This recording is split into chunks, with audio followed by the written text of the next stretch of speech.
नमस्कार। अक्सर कई लोगों को साफ सफाई करना बहुत ही टफ लगता है, लगे भी क्यों ना। क्योंकि आज हम सफाई करेंगे, 10-15 दिन के बाद फिर से वैसे ही घर अव्यवस्थित और गंदगी भरा हो जाता है। और खासकर बात वर्किंग वुमेन की आती है, जो कि मॉर्निंग टू इवनिंग घर से बाहर ही रहती हैं। अगर वो एक शहर में अपने घर में, अपने मूल घर में नहीं रहती हैं, तो कभी सिटी से बाहर रहती हैं। तो जैसे कि मैं, तो अगर हम 2-3 महीने के बाद अपने मूल घर में आ रहे हैं, तो वहाँ पर काफ़ी गंदगी इकट्ठी हो जाती है, जबकि हम पहले साफ करके भी गए होते हैं। मैं भी आज 2 महीने के बाद, यानी दिवाली के बाद, ये 2025 में अपने मूल घर आई हूँ।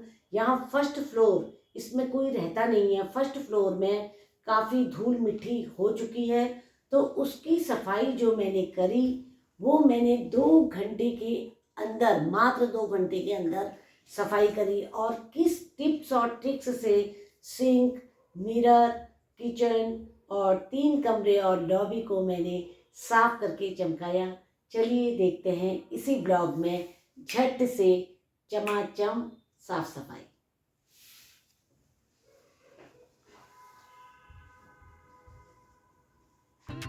डियर गाइस, 1 जनवरी को मैं अपने हल्द्वानी वाले घर में दिवाली के बाद पहुंची। यानी 31 अक्टूबर को दिवाली थी। 1 जनवरी का समय, यानी 2 महीने मुझे यहाँ हो गया है आने में। तो यानी बहुत दिनों से छूटा हुआ घर काफ़ी गंदा हो जाता है, केवल धूल की वजह से और कुछ भी नहीं। तो एक साफ सफाई का व्लॉग मैंने बनाया। ये सफाई तो मैंने मात्र 2 घंटे में ही कर दी है। और मैंने ये फर्स्ट फ्लोर में, यहाँ पर कोई भी नहीं रहता। बिल्ली अपने बच्चों के साथ रहती है। बिल्ली भी काफ़ी गंदगी करती है, और यहाँ पर बिल्ली ने कई कई जगह पेशाब और पॉटी करके बहुत ही गंदगी कर रखी है। शीशे, सिंक, फर्श किस तरह मैंने फिनाइल पानी व स्कॉच ब्राइट से स्क्रब करके चमकाया। आईने को तो मैंने अखबार के टुकड़े से स्क्रब करके चमका दिया। बहुत दिनों के बाद अगर तुम साफ सफाई करो, तो कमरों की धुलाई फिनाइल वाले पानी से धोकर आसानी से साफ कर सकते हो। कहा गया है संस्कृत में, स्वच्छता सर्वधनम, स्वच्छता सर्वरोगहरम, अर्थात स्वच्छता ही सभी धन है, स्वच्छता सभी रोगों को दूर करती है। मान्यता है कि माँ लक्ष्मी भी उन घरों में वास करती है जो साफ सुथरे और व्यवस्थित हों। झाड़ू को माँ लक्ष्मी का उपकरण माना जाता है।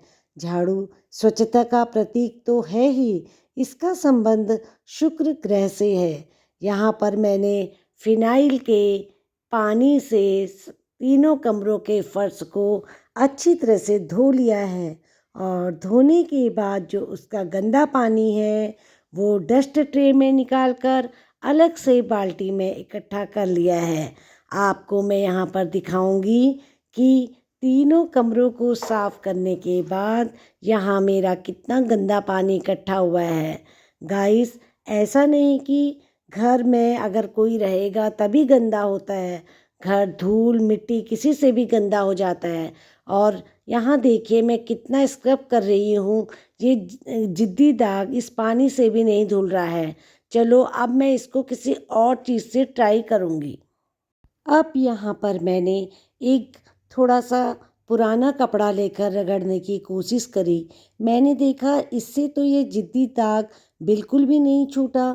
तो अब मैं दूसरा ट्राई मारूंगी। देखो गाइस, 3 कमरों की से इतनी धूल मिट्टी का पानी इकट्ठा करा है।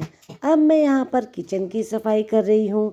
किचन की जो है मैंने सफाई यहाँ पर भी फिनाइल के पानी से ही इसे अच्छी तरह से रगड़ रगड़ रगड़ कर धोया है। जब तक आप इस झाड़ू से अच्छी तरह से रगड़ेंगे नहीं, तब तक आपकी बिल्कुल भी सफाई नहीं होगी। यहाँ सिंक देखिए कितना गंदा हो रहा है, लेकिन इसे भी मैं अभी आपको चमका कर दिखाऊंगी।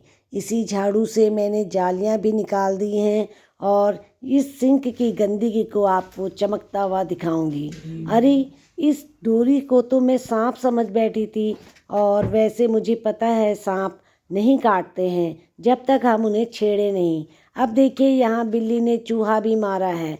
अब बीच बीच में मुझे यहाँ गर्मा गर्म अदरक की चाय मिल गई, और चाय पीकर मैं यहाँ पर इस कमरे को धो रही हूँ। और यहाँ बिल्ली देखो बार बार इधर उधर जा रही है, और लॉबी की भी मैं सफाई कर रही हूँ, और लॉबी की सफाई से भी काफ़ी गंदगी निकल रही है। गाइस, कई कंपनियां दावा करती हैं हमसे अच्छा कोई नहीं, हमसे अच्छा कोई नहीं, जिद्दी दाग भी छुड़ा देगा। लेकिन ऐसा कुछ भी नहीं होता है। सभी डिटर्जेंट सही ही होते हैं। मैं तो अपने साधारण विम बार को स्टील स्कॉच ब्राइट से स्क्रब करके ही सिंक को साफ कर रही हूँ। जब तक हल्के हल्के हाथों से आप गंदगी को स्क्रब नहीं करोगे, तब तक आप किसी भी टाइप की गंदगी को नहीं हटा सकते। स्क्रबिंग यानी अच्छी रगड़ बहुत ज़रूरी है। अच्छी तरह रगड़ने के बाद ही पानी से धोएं। और यहाँ पर मैंने तो अपने घर का आईने को चमकाने के लिए अखबार का इस्तेमाल करा है। अखबार के टुकड़े में तो वो ताकत होती है जो आप किसी और में नहीं पा सकते।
अब आती है आईने की बारी।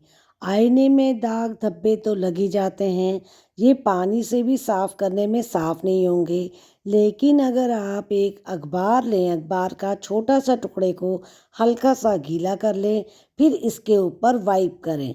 वाइप करने के बाद आप फिर दूसरा सूखा टुकड़ा अखबार का लें, उसमें फिर फाइनल वाइप कर दें। बस आपके घर का आईना चमक जाएगा।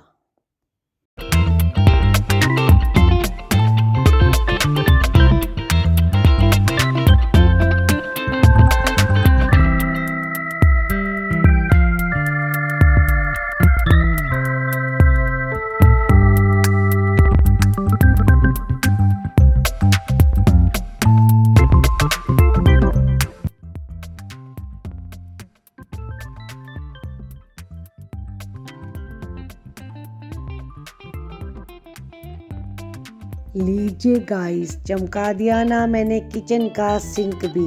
देखिए आप मुझे कितने नंबर देंगे। इसी तरह से मैंने इस मग को भी चमका दिया है स्क्रब करके। अब एक जिद्दी दाग रह गया था जो कपड़े से भी झाड़ू से भी नहीं निकला।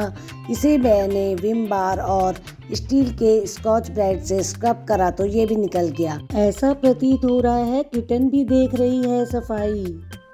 3 कमरों और एक किचन से 2 महीने की धूल मिट्टी का पानी है ये। अब इस डिब्बे को भी मैंने चमका दिया है। अब मेरे पास एक डिब्बा मैला भी मुझे दिख रहा था। मैंने कहा चलो इसको भी इसी विधि से चमका देती हूँ। लगभग 2 घंटे के अंदर ये मेरी पूरी सफाई हो गई है, और उसके बाद मैं आपको फाइनल लुक दिखाऊंगी।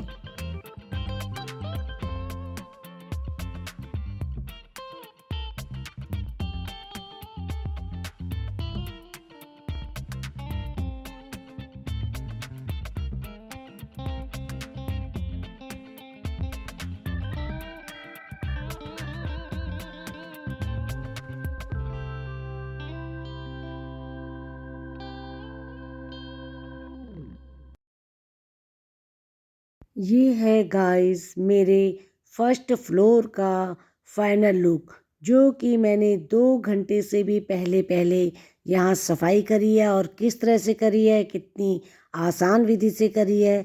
2 महीने के बाद मैं आज ये फर्स्ट फ्लोर साफ़ कर रही हूँ। इससे पहले मैंने दिवाली में ये साफ़ किया था और अक्सर इसमें कोई रहता नहीं है। और जब भी मैं 2 महीने या 3 महीने के बाद अपने मूल घर में आती हूँ तो मैं इस साफ़ सफाई का ध्यान रखती हूँ और इस तरह से मैं सफाई करती हूँ और मेरा घर चमाचम चमक उठता है। तो आपके लिए मैं ये व्लॉग बनाना चाह रही थी, किस तरह से मैं एक आसान विधि से साफ़ करती हूँ। मैंने कोई भी मेड या हेल्पर नहीं रखी है और इस तरह से मैं फ़िनाइल का जो पानी से अच्छी तरह से धोकर कमरों को साफ़ कर देती हूँ, उसके बाद इसे वाइप कर देती हूँ। और चमाचम वाला मेरा साफ़ सुथरा ब्लॉग आपको कैसा लगा? अगर पसंद आए तो इसे लाइक ज़रूर करें।